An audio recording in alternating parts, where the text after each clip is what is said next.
नमस्कार दोस्तों, आज हम आपको भगवान श्री कृष्ण की लीला की एक कथा सुनाएंगे। इसमें एक गौरैया श्री भगवान कृष्ण से विनती करती है। एक पेड़ पर एक गौरैया अपने 4 बच्चों के साथ रहती थी।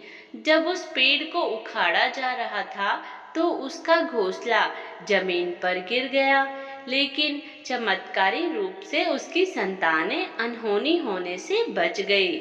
लेकिन वो अभी बहुत छोटे होने के कारण उड़ने में असमर्थ थे। कमजोर और भयभीत गौरैया मदद के लिए इधर उधर देखती रही। तभी उसने कृष्ण को अर्जुन के साथ वहां आते देखा। वे युद्ध के मैदान की जांच करने और युद्ध की शुरुआत से पहले जीतने की रणनीति तैयार करने के लिए वहां गए थे। उसने कृष्ण के रथ तक पहुंचने के लिए अपने छोटे पंख फड़फड़ाए और किसी प्रकार श्री कृष्ण के पास पहुंची। हे कृष्ण, कृपया मेरे बच्चों को बचाए, क्योंकि लड़ाई शुरू होने पर कल उन्हें कुचल दिया जाएगा। सर्वव्यापी भगवान बोले, मैं तुम्हारी बात सुन रहा हूँ, लेकिन मैं प्रकृति के कानून में हस्तक्षेप नहीं कर सकता। गौरैया ने कहा, हे भगवान, मैं जानती हूँ कि आप मेरे उद्धारकर्ता हैं।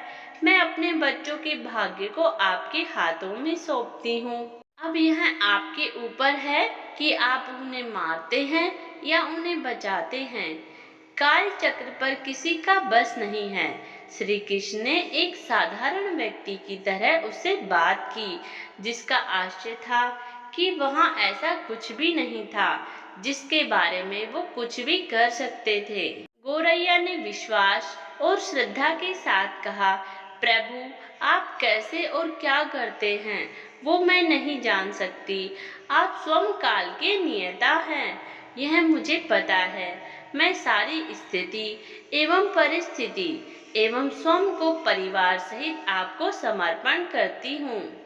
भगवान बोले, अपने घोंसले में 3 सप्ताह के लिए भोजन का संग्रह करो। गौरैया और श्री कृष्ण के संवाद से अनभिज्ञ अर्जुन गौरैया को दूर भगाने की कोशिश करते हैं। गौरैया ने अपने पंखों को कुछ मिनटों के लिए फुलाया और फिर अपने घोंसले में वापस चली गई। 2 दिन बाद शंख के उद्घोष से युद्ध शुरू होने की घोषणा की गई। कृष्ण ने अर्जुन से कहा कि अपने धनुष और बाण मुझे दे दो। अर्जुन चौंका, क्योंकि कृष्ण ने युद्ध में कोई भी हथियार नहीं उठाने की शपथ ली थी। इसके अतिरिक्त अर्जुन का मानना था कि वह ही सबसे अच्छा धनुर्धर है। मुझे आज्ञा दे भगवान, अर्जुन ने दृढ़ विश्वास के साथ कहा। मेरे तीरों के लिए कुछ भी अभेद नहीं है।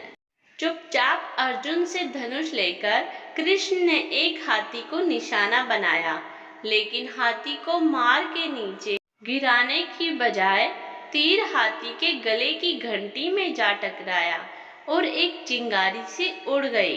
अर्जुन ने ये देख अपनी हंसी नहीं रोक पाई कि कृष्ण एक आसान सा निशान चूक गए।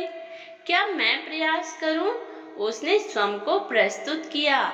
उसकी प्रतिक्रिया को नजरअंदाज करते हुए कृष्ण ने उन्हें धनुष वापस कर दिया और कहा कि कोई और कार्रवाई आवश्यक नहीं है। लेकिन केशव, आपने हाथी को तीर मारा? अर्जुन ने पूछा, क्योंकि इस हाथी ने उस गौरैया के आश्रय उसके घोंसले को, जो कि पेड़ पर था, उसको गिरा दिया था। कौन सी गौरैया? अर्जुन ने पूछा। इसके अतिरिक्त हाथी तो अभी स्वस्थ और जीवित है, केवल घंटी ही टूटकर गिरी है।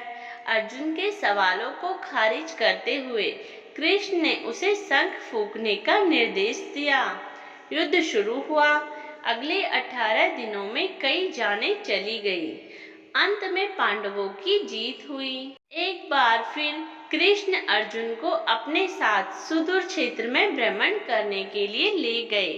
कई शव अभी भी वहां है, जो उनके अंतिम संस्कार का इंतजार कर रहे हैं। जंग का मैदान गंभीर अंगों और सिर, बेजान सीढ़ियों और हाथियों से अटा पड़ा है। कृष्ण एक निश्चित स्थान पर रुके और एक घंटी जो कि हाथी पर बांधी जाती थी उसे देखकर विचार करने लगे। अर्जुन, उन्होंने कहा, क्या आप मेरे लिए यह घंटी उठाएंगे और इसे एक तरफ रख देंगे? निर्देश बिल्कुल सरल था, परंतु अर्जुन के समझ में नहीं आया।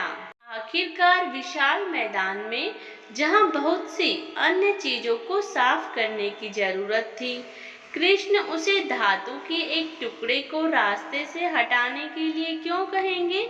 उसने प्रश्नवाचक दृष्टि से उनकी ओर देखा। हाँ, यही घंटी, कृष्ण ने दोहराया। यह वही घंटी है जो हाथी की गर्दन पर पड़ी थी, जिस पर मैंने तीर मारा था। अर्जुन बिना किसी और सवाल के भारी घंटी उठाने के लिए नीचे झुका।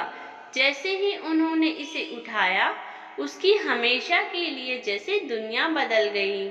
1, 2, 3, 4 और 5, 4 युवा पक्षियों और उसके बाद एक गौरैया उस घंटी के नीचे से निकले।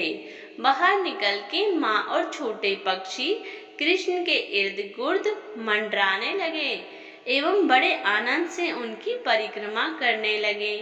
18 दिन पहले काटी गई एक घंटी ने पूरे परिवार की रक्षा की। मुझे क्षमा करे हे कृष्ण, अर्जुन ने कहा। आपको मानव शरीर में देखकर और सामान्य मनुष्यों की तरह व्यवहार करते हुए मैं भूल गया था कि आप वास्तव में कौन हैं। आइए हम भी तब तक इस घंटी के नीचे विश्राम करें जब तक ये हमारे लिए उठाई ना जाए।